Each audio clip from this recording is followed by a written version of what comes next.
صل على محمد يا رب صل عليه وآله.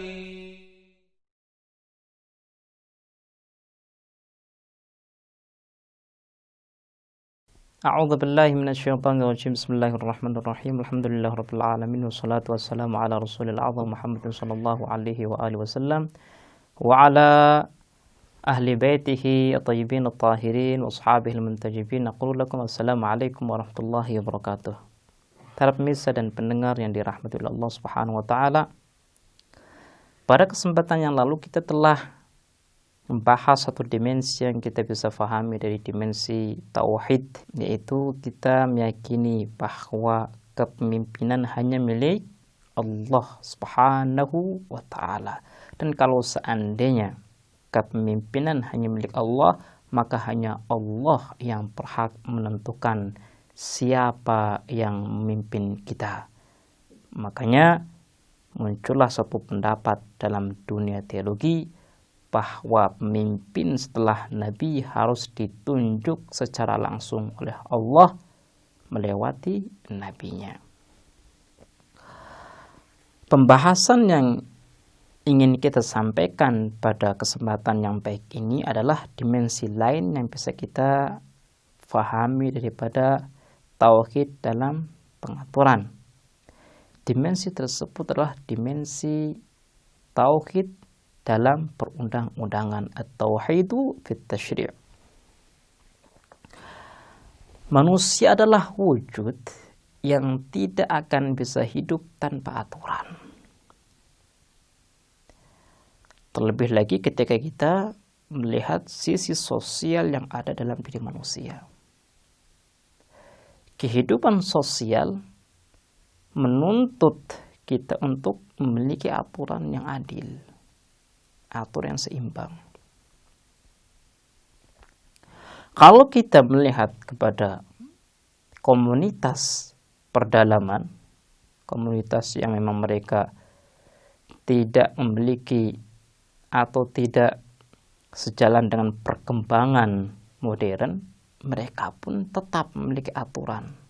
Karena apa? Karena satu komunitas tanpa aturan, maka komunitas tersebut akan hancur. Itu kalau kita melihat manusia dari sisi sosialnya. Kalau kita melihat manusia dari sisi pribadinya, kita pun akan mengatakan manusia harus memiliki aturan. Karena yang namanya aturan adalah satu metode untuk membantu manusia dalam meraih kesempurnaan dan keindahan. Manusia itu adalah makhluk yang berada dalam proses menuju kepada kesempurnaan. Makanya Allah Subhanahu wa taala mengirim para nabi. Nabi itu diutus oleh Allah untuk membantu kita, untuk memberikan petunjuk kepada kita. Begini loh cara untuk mendapatkan kesempurnaan, cara mendapatkan kebahagiaan yang hakiki. Jadi kita tidak bisa lepas daripada aturan. Aturan yang bersifat individual maupun aturan yang bersifat sosial. Kalau seandainya kita adalah makhluk yang tidak bisa lepas daripada aturan, maka muncullah pertanyaan yang kedua. Siapa yang memiliki kemampuan dan kelayakan untuk menyusun aturan untuk kita, untuk manusia? Apakah manusia mampu menyusun aturan sendiri? Ataukah harus ada zat lain yang harus menyusun aturan untuk kita? Jawabannya adalah manusia karena dirinya adalah zat yang serba memiliki kekurangan, ilmunya juga sedikit, dan ini bisa kita buktikan dalam sejarah.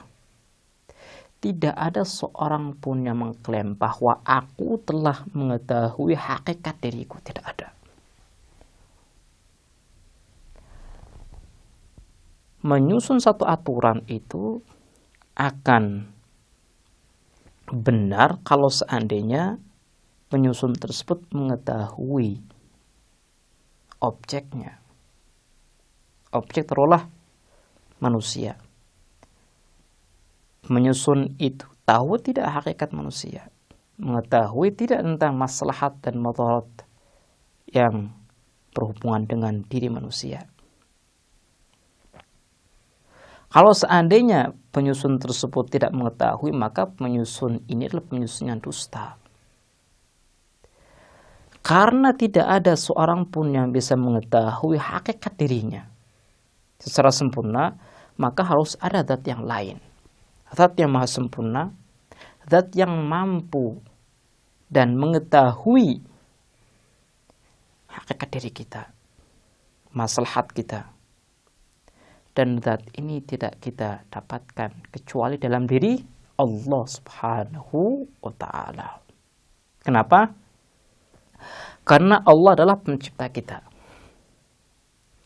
Yang namanya pencipta itu adalah zat yang mendesain kita. Apakah mungkin pendesain diri kita tidak mengetahui hakikat diri kita? Kan ini tidak mungkin, mustahil. Pendesain diri kita pastilah tahu maslahat dan mudarat yang berkaitan dengan kita.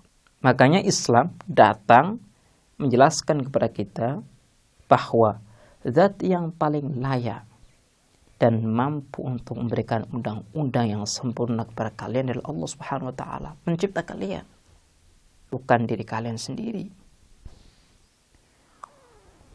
Ketika hanya Tuhan kita yang mampu memberikan undang-undang kepada kita, maka konsekuensinya adalah kita harus menerima semua ajaran-ajaran yang Nabi ajarkan kepada kita. Kenapa? Karena kita sadar kehidupan kita akan menjadi baik kalau seandainya kita memiliki undang-undang yang baik. Lah, sekarang sudah ada Nabi yang diberi undang-undang oleh Allah Subhanahu wa ta'ala untuk mengatur diri kita, dan kita pun memahaminya. Maka sudah merupakan konsekuensi bagi kita untuk menerima undang-undang tersebut, menerapkan undang-undang tersebut dalam diri kita. Makanya aneh kalau seandainya kita bersikeras untuk menolak undang-undang Islam. Karena undang-undang Islam adalah undang-undang yang sempurna, dan undang-undang Islam adalah undang-undang yang mampu untuk membawa kita kepada kesempurnaan. Kalau sudah seperti ini, maka kita secara fitrah harus menerima undang-undang Islam. Kita tidak boleh menolak undang-undang Islam. Makanya kalau kita melihat di Al-Quran, Allah Subhanahu wa ta'ala telah menjelaskan bahwa Ia telah menurunkan berbagai ajaran, berbagai aturan untuk kita.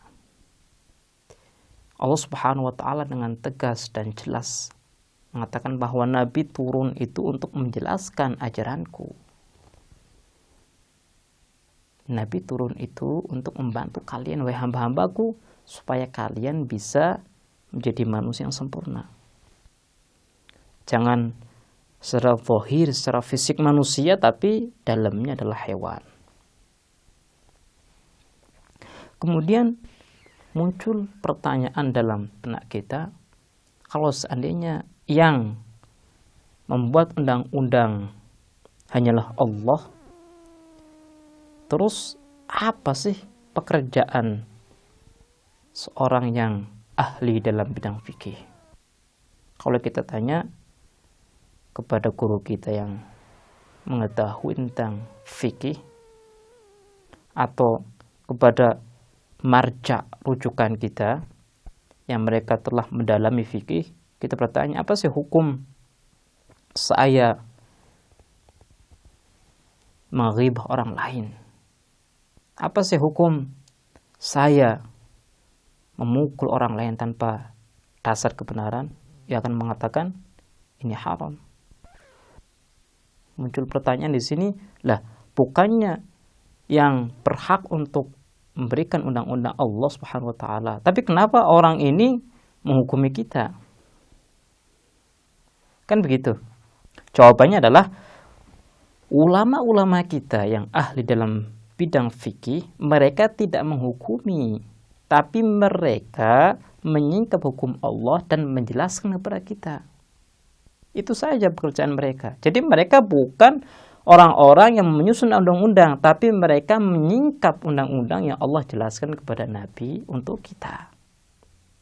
Baiklah pemirsa, insyaallah kita akan melanjutkan bahasan tentang ma'rifatullah di kesempatan yang lain. Kita akhiri, wassalamualaikum warahmatullahi wabarakatuh.